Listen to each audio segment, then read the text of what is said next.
Okay, I feel like I have to open the door for you to speak on this. What? Tell me where things went wrong with the Aunt Jefe situation. Well, Adam, listen. You know this better than me. A lot of these dudes, they play the role like they one way.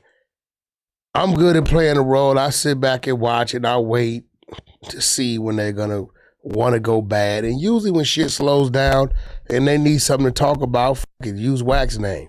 So for some reason, this dude doesn't understand. I think you know this. The 100 side of Clubhouse runs 24/7. Mm-hmm. Every 4 hours, it rotates rooms, different content. Different people own the rooms. They're just part of the 100 side.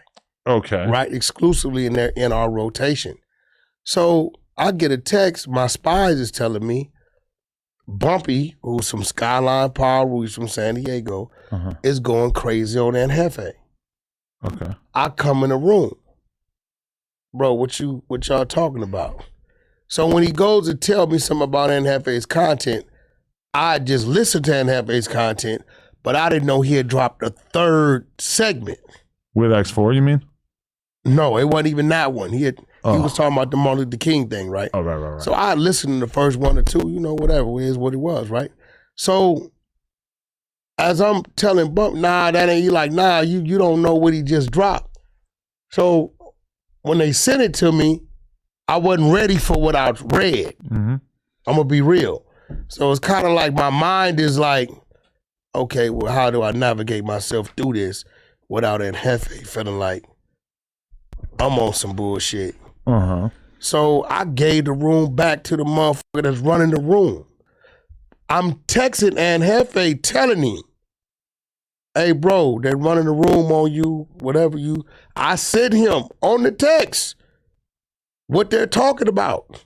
I'm giving him warning. And they were upset because of the way that he covered the MLK parade, in which allegedly all these different blood hoods came together to basically march through Rolling 40's territory and intimidate people. That's the narrative I kind of heard going around. Here's the problem, right?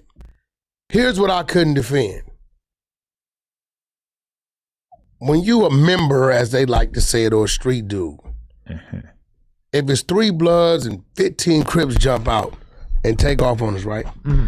And somebody asks us what happened, we may say, niggas rushed us, we got down, they packed us out, that's what we're gonna say. But we're gonna say it in a way to where it was a mutual thing, right? His words was crazy. And his words were detective,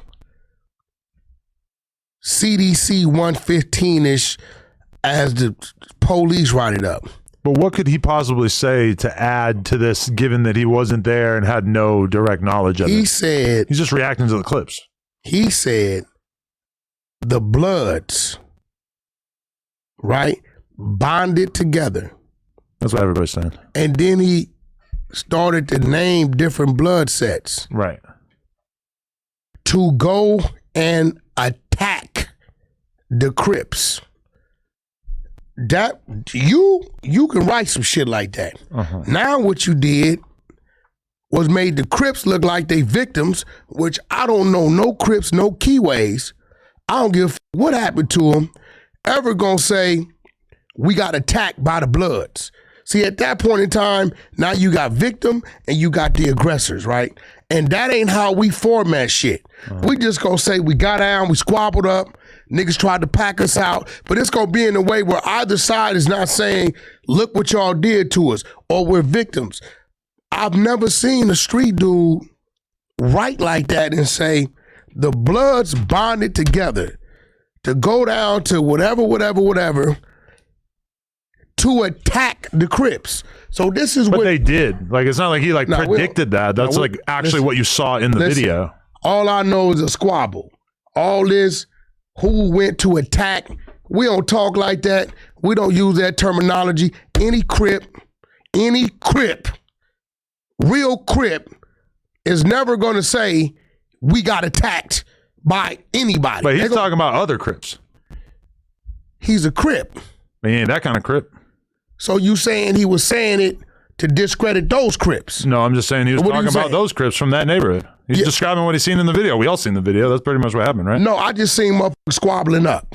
Yeah, but I mean, I ain't seen nobody get attacked. but LA dudes know what neighborhood these dudes are from, and they know what neighborhood they're in, and so they know that there's a bunch of Bloods going to a famous Crip neighborhood, and you know, so now outnumbering motherfuckers, and for sure, like being more organized. how do you? But I'm saying, how do we know people's outnumbered? You in their neighborhood, It seemed like they had a giant crew of like 100+ dudes. man. It seemed to me like it was just a squabble, a mutual squabble. Listen, for one, as a Damu, I'm never gonna be like, the Crips got together, bonded together, this hood, identify the hoods and say, they came to attack us.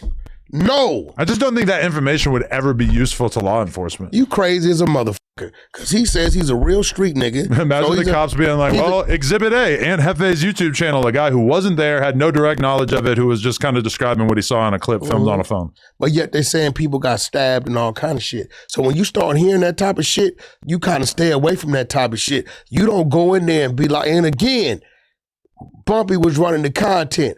When he said it, Adam, you know when I'm on some shit, I'd have went in. You didn't hear me go in until the next day after this bozo goes and say, yeah, Wack's behind this. Motherfucker, if I'm going to run content on a motherfucker, I'm going to run it. He had already been in the room 45 minutes to an hour. I'm out running around with R&B. I forgot what the hell we was doing. We was in some meetings and shit. I didn't even know what was going on, but my phone is going off. They's like, Wack, we know you with that Bumpy on some bullshit. I texted the nigga and told him, hey, bro, do it in my room, boom, boom, boom. He running this with, I can show you on my phone why I told the nigga.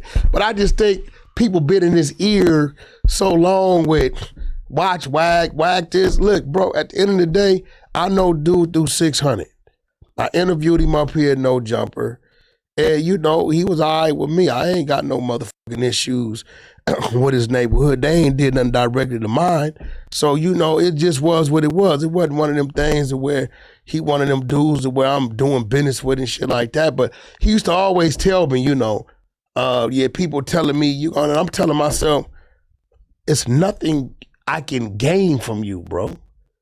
A lot of these, you know, respectfully, bro, like respectfully. But you run content on a lot of people that you don't really have anything to gain from. No, I